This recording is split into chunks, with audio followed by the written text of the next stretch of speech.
Welcome to our deep dive, everybody. Today it's all about shyness.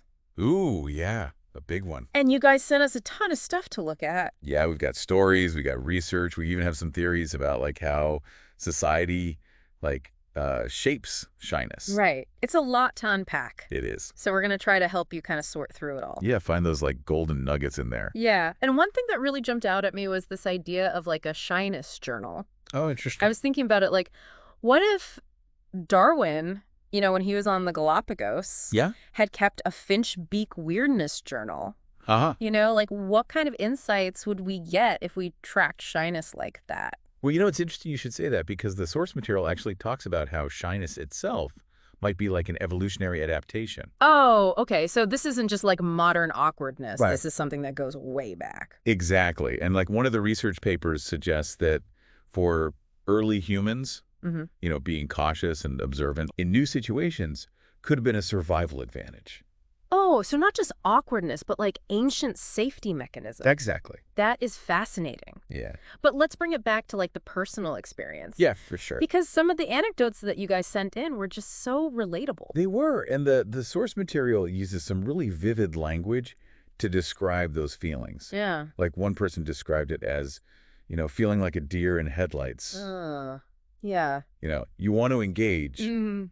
but your body just won't cooperate. Oh, I felt that 100%. Yeah. And it's not just a feeling, right? It's Nope. like this whole cycle of shyness. Absolutely. And one research summary even uses the term the shy spiral. Okay. It starts with a thought like, I'm going to sound stupid, Uh, right? And then comes the physical response.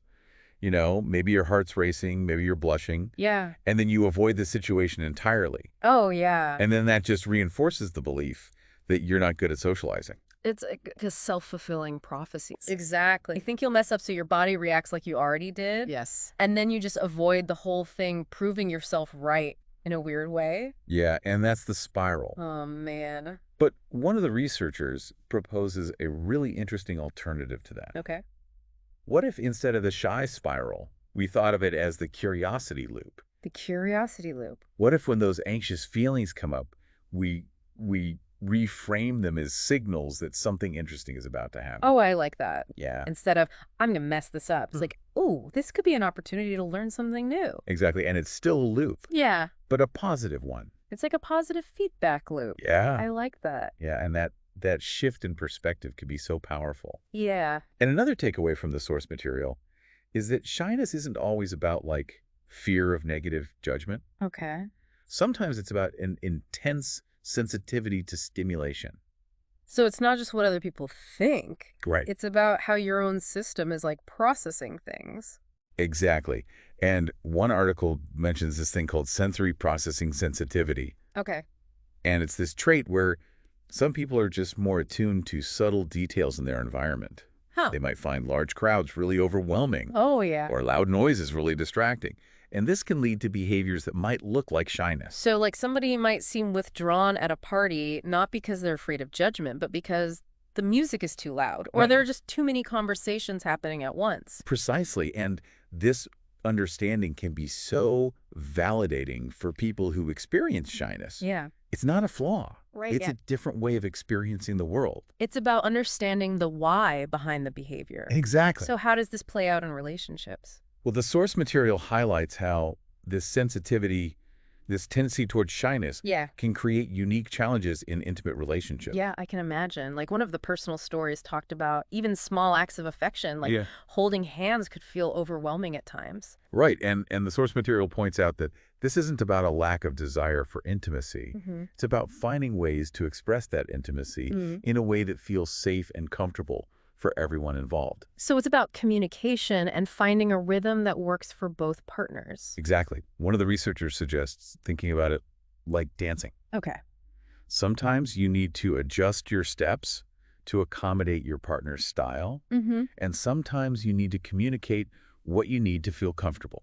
That's a great analogy. Yeah, And it makes sense. Relationships thrive on good communication. absolutely. And that's especially important when you're navigating something like shyness. For sure. And speaking of navigating the source material, also explore some potential downsides of shyness. Yeah, it takes a little bit of a darker turn in some of the materials. It does. We see a link between shyness and things like social isolation, Yeah. even like potentially destructive behaviors. One of the research papers talks about the shadow side of shyness. Hmm. And it's not about saying that everyone who's shy will experience these Yeah. things, but rather that there's a potential risk if shyness isn't understood and managed in a healthy way. So it's like anything else. If you don't address the underlying issues, Right. they can manifest in all sorts of ways. The source material points out that if someone is constantly suppressing their needs and feelings because of shyness, Mm-hmm. it can lead to this buildup of frustration and resentment. And that can come out in all sorts of ways. Exactly. The source material doesn't go into a ton of detail on specific behaviors, Right.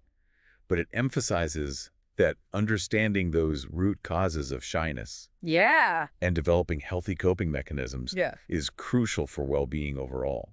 It's like shyness itself isn't the problem, it's how we react to it, Yes. how we let it shape our lives. That's a great way to put it. Yeah. And it brings us to another fascinating aspect of the source material. Okay. The idea that shyness might not just be a personal trait, Okay.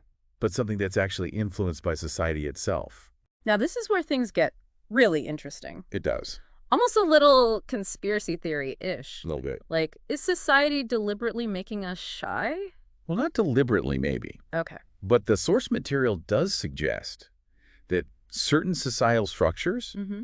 might actually benefit from having a certain percentage of the population be shy and compliant. So not a conscious plan, but more like how certain systems are set up? Exactly. Yeah. So one sociologist argues that societies that emphasize obedience and conformity Yeah. might inadvertently reward shyness, Uh-huh. making it less likely for people to challenge the status quo. So it's not about malicious intent. Right. It's about how systems kind of perpetuate themselves. Exactly. So if you're in a system that values like speaking up, asserting yourself, maybe shyness is seen as a weakness. Yeah. But in a system that values following the rules, not rocking the boat, Right. maybe shyness is an asset. Precisely. Wow. The source material really encourages us to think critically about this, you know? Like, what is our current society rewarding or discouraging? Mm-hmm. And how might that be influencing our own behavior? It's a lot to think about. It It is. is like shyness is this complex interplay of personal experience and biological factors and social pressures. Right. It's not just about like overcoming a feeling. It's about understanding this whole web of influences. Exactly. And that understanding is the first step towards creating a more balanced and fulfilling experience for ourselves and for others. This has already been so insightful, Yeah. and we've just scratched the surface. We have. But for now, let's take a short break, and when we come back, we'll explore some of the concrete strategies Yes. that the source material offers for actually overcoming shyness. I'm excited. Me too. This is going to be good. Okay, we are back, and we've talked about how shyness, it's not just one thing. It's Yeah. this mix of biology and personal experience and even societal pressures. It's a lot. But what can we actually do about it? Yeah. That's where the source material really shines. It offers a ton of practical advice. Good. And the first step, as several sources emphasize, is self-awareness. Makes sense. You can't fix what you don't understand. Exactly. But where do you even begin with that? Well, the source material has this great exercise called the shyness spectrum. Okay. And it's not about labeling yourself. Right. It's about noticing the range of your own experience. Mm-hmm. Like, when are you most comfortable? When does shyness show up the strongest? So it's not just I'm shy, it's I'm shy in these situations with these kinds of people. Exactly. Okay, that level of detail seems really useful. It is. And one of the self-help books even suggests, like, mapping it out visually. Oh, wow. Imagine a line with totally at ease on one end and Yeah. completely frozen on the other. Okay. And then you mark where different situations fall on that line for you. Oh, that's so visual. I can already see how that would help you spot patterns. Like, oh, I'm always more comfortable one-on-one than in groups. Exactly. And once you see the pattern, you can start to ask, why? Is it the number of people? Is it the type of interaction? What specifically about that situation makes you feel shy? It's like detective work, but for your own emotions. I love that. Yeah. And speaking of emotions, Yes. the source material also talks about understanding the physical stuff Yeah. that comes with shyness, Right, because it's not just in your head. right? No, it's not just in your head. It manifests in your body. Absolutely. One of the research papers uses the term embodied shyness. Oh, whoop. It's the idea that those thoughts and feelings actually manifest in your body. Yeah. Increased heart rate, sweating, muscle tension. Oh, yeah, for It's sure. all connected. I remember one anecdote where the person said they felt like they were wearing a suit of armor Wow. Yeah. every time they had to go to a social event. It's constricting. Yeah, it was that constricting. Yeah. And that physical discomfort can amplify the shy Right, feelings. it's like a feedback loop. It is. But the good news is there are techniques to manage those physical reactions. Okay, like what? Deep breathing, Mm. meditation, those can definitely help. Okay. The source material goes into detail on things like progressive muscle relaxation. Okay. So tensing and releasing different muscle groups Mm-hmm. to reduce overall tension. Okay. It also mentions mindfulness techniques, Yeah. not just like sitting meditation, Right. but bringing awareness to those physical sensations without judgment. So instead of fighting the blushing or the racing heart, Yeah. you acknowledge it. Acknowledge it. Maybe even learn to use it as like a signal. Exactly. One therapist in the source material uses the analogy of a wave. Oh, okay. The anxious feeling rises, Okay. you notice it, Mm-hmm. you write it out, and eventually it subsides. You don't have to get swept away by it. Exactly. I like that. Yeah. It's about recognizing that you're bigger than the feeling. Yes, you are. But what about the mental side of things? Yeah. Like the negative self-talk that can just spiral out of control. That's where cognitive reframing comes in. Okay. Cognitive reframing. That sounds very official. It's a fancy term, Yeah. but it basically means challenging those automatic negative thoughts. Like everyone's judging me or I'm going to say something stupid. Exactly. The classics. We've all been there. Oh, yeah. Big time. And the source material suggests asking yourself, is that thought really true? Okay. And often it's based on assumptions, not facts. Right. And then you can try replacing it with a more realistic or positive thought. So instead of I'm going to mess this up, maybe it's I'm going to focus on listening and learning something new. Exactly. Yeah. Another technique from the source material is called thought diffusion. Thought diffusion. Yeah. And it's about noticing those thoughts as just that, Mm-hmm. thoughts. Okay. They're not facts. They're not orders that you have to obey. Right. They're just mental events passing through your mind. It's like watching clouds drift by. Yes. They're there, you see them, but you don't have to get caught up in them. A perfect analogy. Yeah. And this brings us to a really interesting point from the source material. Sometimes shyness can have what are called secondary gains. Okay, secondary gains. What does that mean? It means there might be subtle benefits to being shy. Okay. Things that are actually keeping us from fully stepping out of that comfort zone. Interesting. So it's not just fear holding us back, Right. but maybe a part of us that's actually getting something out of the shyness. Yeah, one of the psychologists in the source material uses the example of someone who's like chronically late.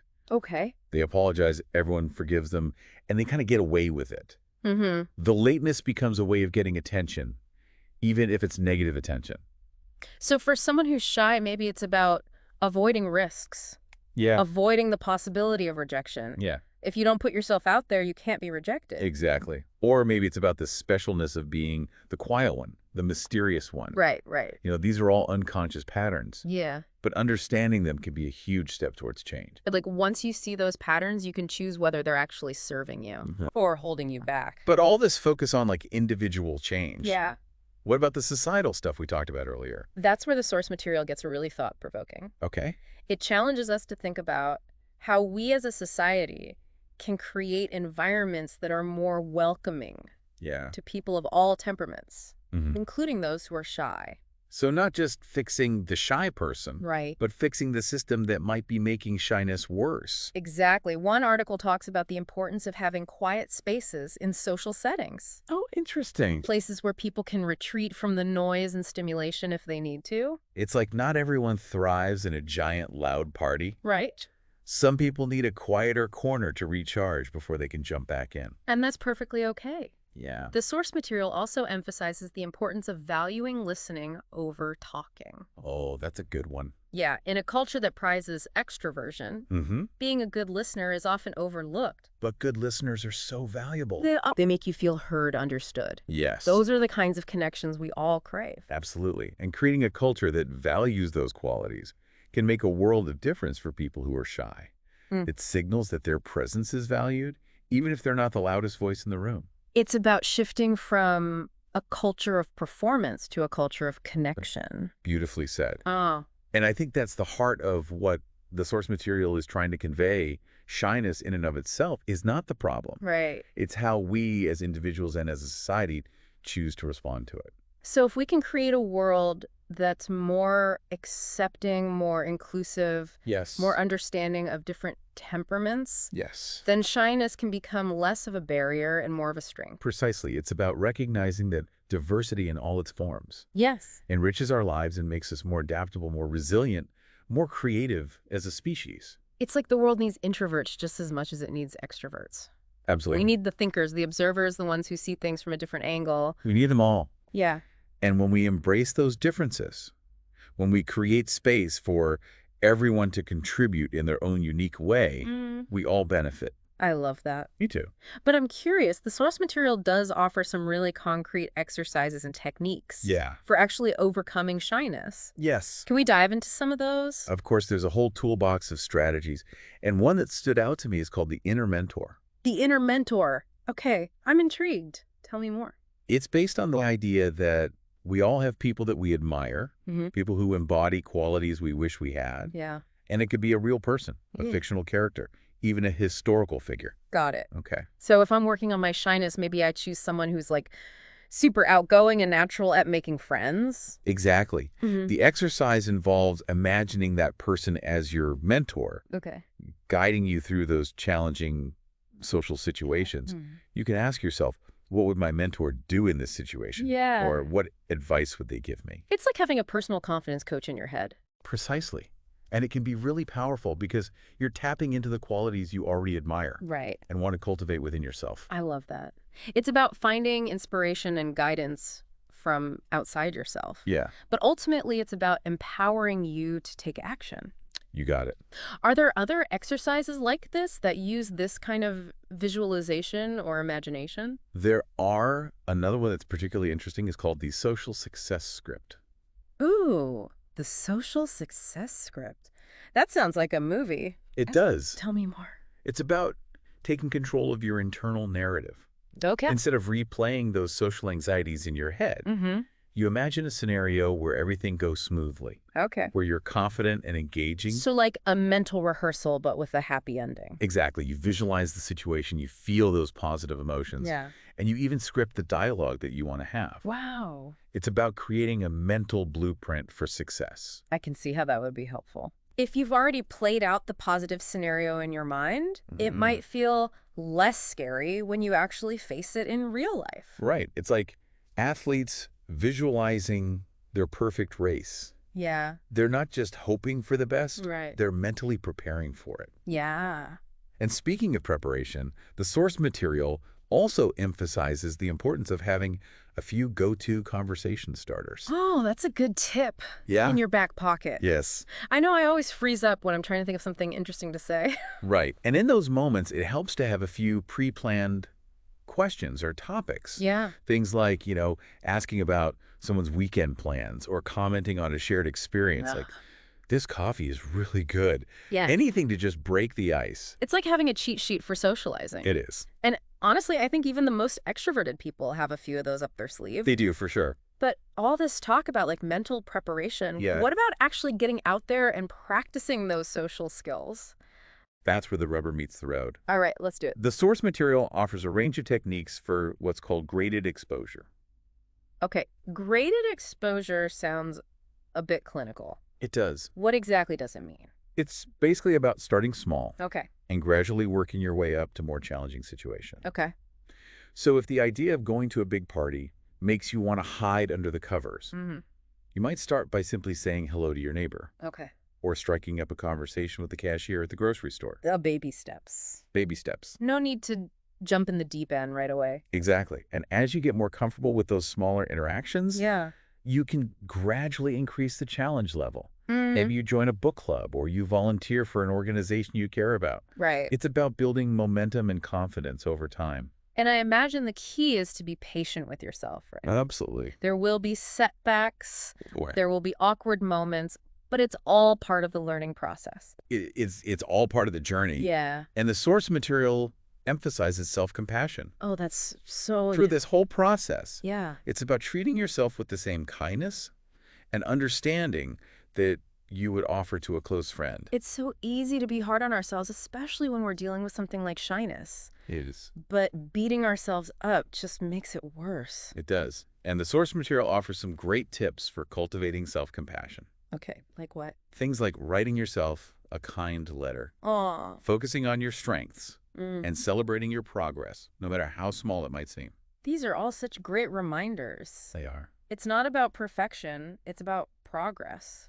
And it's about recognizing that shyness is just one aspect of who you are. Hmm. It doesn't have to define you, Right. and it certainly doesn't have to control your life. It's about reclaiming your power Yes, and choosing how you want to show up in the world.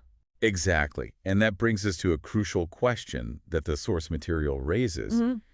What if the goal isn't to, like, overcome shyness completely, Okay. but to create a world where it's not seen as something to be fixed at all? So not about, forcing shy people to be more extroverted, Right. but like changing the system itself. Exactly. Yeah. One of the sociologists argues that instead of trying to fit shy people into a mold that doesn't suit them, Hmm. we should be looking at how to change the mold. Oh, I like that. And the source material offers some concrete examples of what that might look like. Okay. One idea is to, like, move away from the one-size-fits-all approach to social gatherings. Okay. Instead of assuming everyone wants to be in a loud, crowded space, Right. offer a variety of options. Maybe Yeah. there's a quiet room for conversation, Yeah. or a designated space for people who just want to observe and take it all in. I loved that it's recognizing that different people have different needs, Yeah. and there's no right or wrong way to be social. Exactly. Another idea from the source material is to encourage more active listening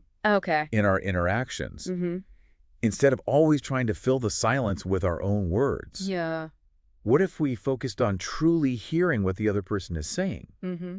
even if they're speaking softly or taking their time to formulate their thoughts? Sometimes the most powerful communication happens in the spaces between the words. Exactly, and creating a culture that values those quiet moments. Yeah. Those pauses for reflection can make a huge difference for people who are shy. Right. It signals that their presence is valued, Mm-hmm. even if they're not the loudest voice in the room. It's about shifting from a culture of performance to a culture of connection. Beautifully said. It really is. And I think that's the heart of what the source material is trying to convey. Mm-hmm. Shyness in and of itself Yeah. is not the problem. It's how we react to it. It's how we as individuals and as a society choose to respond to it. So if we can create a world that's more accepting, more inclusive, more understanding of different temperaments, Yeah. then shyness can become less of a barrier and more of a strength. Precisely. It's about recognizing that diversity in all its forms enriches our lives, Makes us stronger. makes us stronger, Yeah. makes us more adaptable, more resilient, more creative as a species. It's like the world needs introverts just as much as it needs extroverts. Absolutely. We need the thinkers, the observers, the ones who see things from a different angle. We need them all. Yeah. And when we embrace those differences, Yeah. when we create space for everyone to contribute in their own unique way, we all benefit. We really do well. This has been an incredibly insightful deep dive. It has. We've gone way beyond just defining shyness. Yeah. We've explored its complexities, its potential downsides, And and most importantly, its potential to be a source of strength and even social change. it's been a fascinating journey. It has. And I hope our listeners feel empowered to continue exploring these ideas and applying what they've learned to their own lives. Absolutely. And as always, we want to hear from you. Yes. Share your thoughts on this deep dive, your own experiences with shyness, or any other topics you'd like us to explore. We're listening. You can find us on social media or drop us an email. Yeah. Thanks for joining us on this deep dive into shyness. Thank you.